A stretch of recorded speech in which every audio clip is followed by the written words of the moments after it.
Good afternoon. It is Valerie here, coming to you before I clock off, and switch off for the day. I've had a 90-minute webinar today talking about staying resilient, and one of the questions that came out at me was how do I personally maintain a resilient mindset? So the things that we talked about, the three areas that we look at for resilience. We look at your purpose resources, your personal resources, and your work resources. And this was coming out of, I guess, the purpose resources, right? Where I was talking about we have a tendency, for those of us who burn out, we have a tendency to attend to criticism, and we get really quite invested in it. And I was talking about feedback.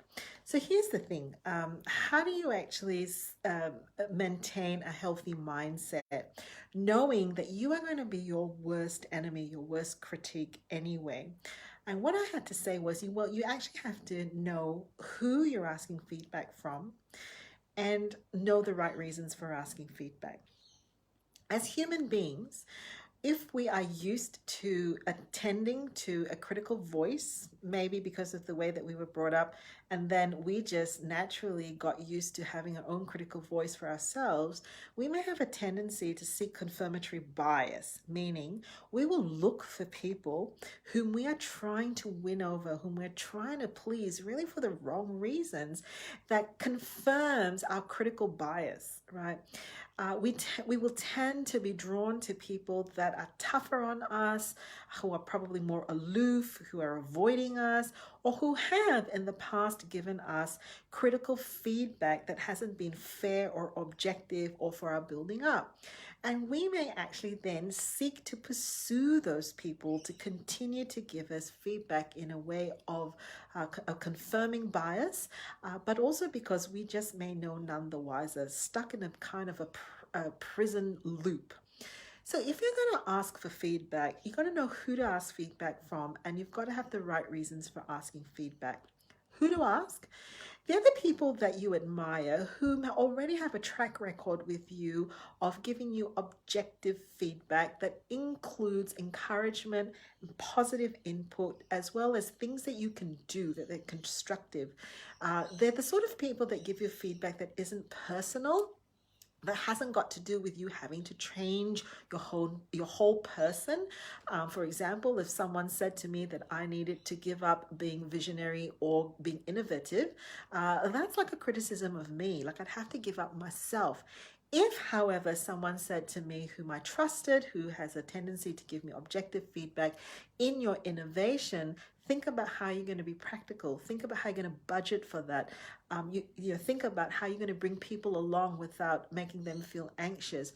That's constructive criticism. That's got very little to do with who I am and what I can do to improve. So make sure you are asking people whom you admire, who know you, who are growing you, who have given objective, balanced feedback. Then know the right reason for feedback.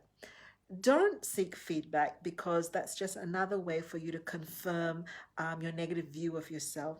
There's no point seeking feedback because you already feel lousy about something and now you want to feel more lousy about that. That happens, right, when we are used to actually being in a cycle where we believe that achievement comes from criticism. The more we criticize ourselves, the more we get people to criticize us, the better we're going to be. Don't get stuck in that. Don't ask feedback for that reason, right? Don't ask for feedback because you want to be someone else. You're trying to be someone else, and so you want to get feedback to change who you are.